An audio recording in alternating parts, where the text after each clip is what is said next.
Diastasis recti, or the separation of your rectus abdominis, is really common in pregnancy and most people get it. However, there are a few things you can do to help prevent it from becoming severe by keeping your core strong and healthy throughout, and that's what we're gonna do today. So let's come onto our hands and knees. We're gonna start with a cat-cow. You might know this one from yoga. We're gonna arch the back, look up toward the sky, and then you're gonna round your back, pull your belly button in toward your spine, tuck your chin. Let's do that again.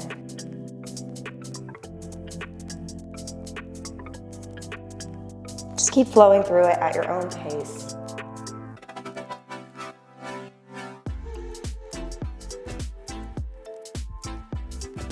Relaxing the belly there, and then pulling that belly button in right here. Just engaging that core.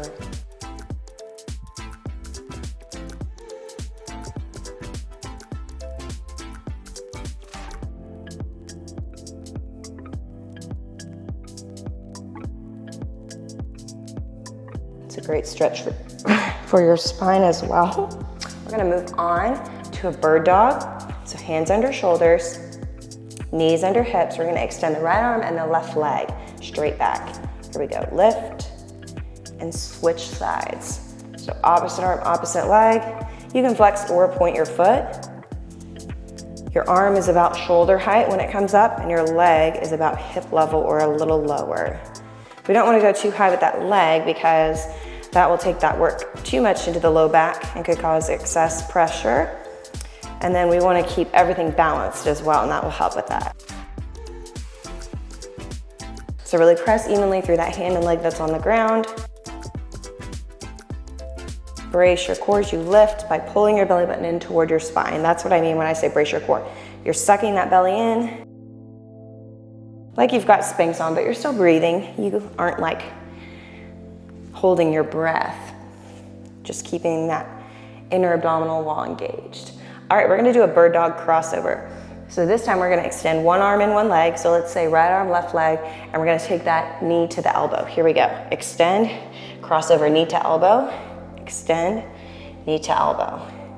Now, depending on how big your belly is, you may not be able to touch that knee to your elbow. Totally fine. Just come in as far as you can. If you can get that full rotation, get that knee all the way to your elbow, do that. Now it's a long time here. If you're feeling too much pressure in your arm, just come down and go right back into it. So you can stop between each rep and put your hand down, and that's a great option.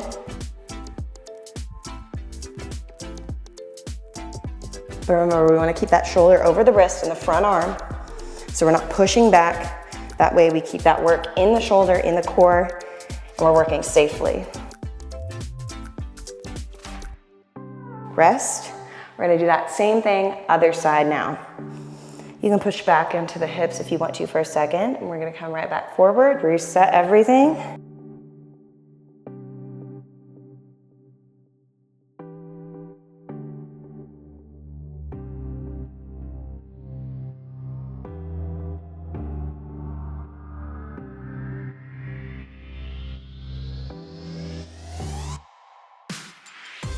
This one's great for those hips, all those muscles in the core, the obliques, the cross slings of the back. Helps us get strong and stay strong, alleviate that tension and pain that comes inevitably with pregnancy to some degree, but this is gonna help alleviate excess and unnecessary pain and tension. When we get our core strong, everything else works better. Rest. All right, we're moving to a modified bear crawl. So we're gonna stay in that position, hands under shoulders, knees under hips. We're gonna keep our knees on the floor. So tuck your toes. We're gonna crawl forward twice and backward twice. So it's opposite arm, opposite leg.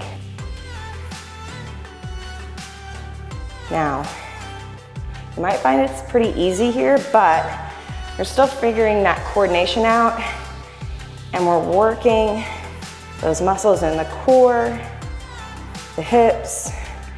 This is a great one for getting your baby in a good position.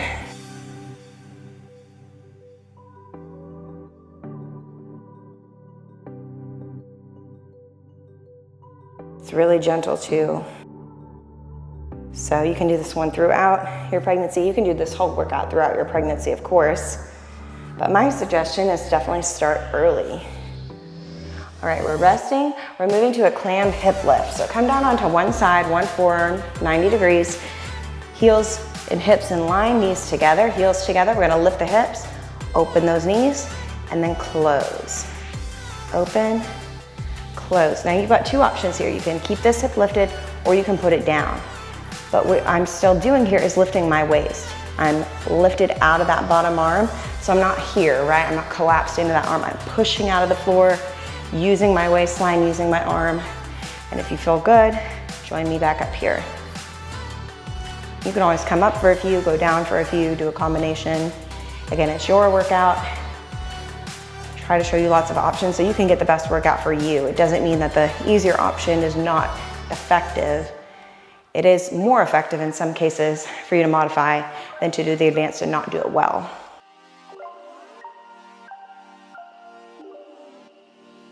All right, moving to the other side. So swing those legs around gently, other forearm down, hips in line with heels, heels together, lift and open.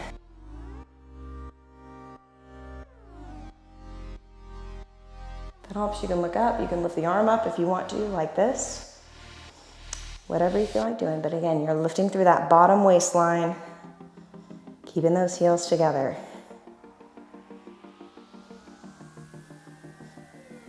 And you need a break, come down for a few, try to reset that posture. This is a tough one, 50 seconds is a long time, so do as many as you can. It's all about the quality, not the quantity of the reps.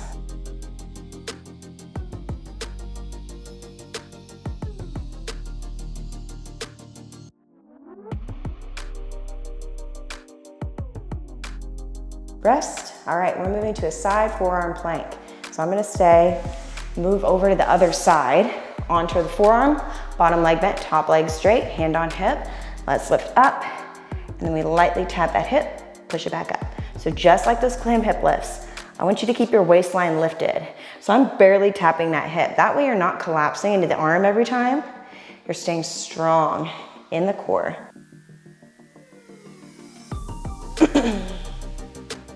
Driving that hip up high. If you wanted to make it harder, you could scissor your feet and go like this. But for today, I'm gonna stay right here. In pregnancy, everything's a little bit harder, right? So sometimes, like I said, the modification is the best thing. And even this is not easy. It's just more appropriate for where I'm at in my pregnancy. All right, swing it around to the other side. Extend that top leg, 90 degrees. Lift through that waistline, let's go up and down.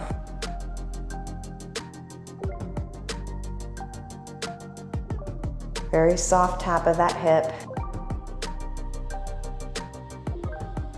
Pushing out of that forearm. Pulling that belly button in toward your spine as you lift.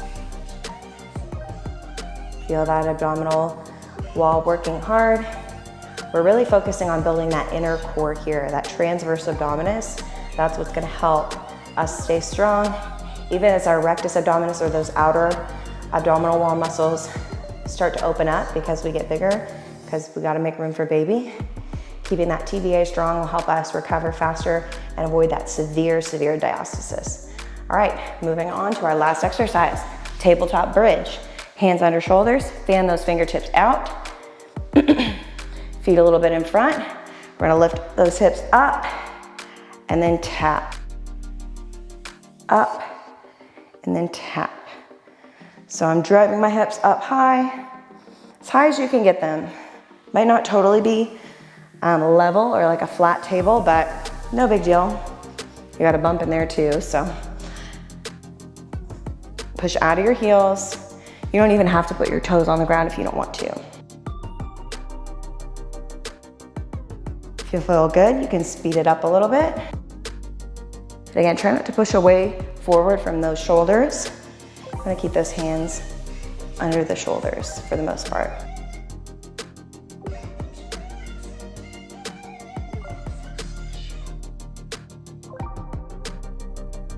We are done. 10 minutes to help prevent that severe abdominal separation.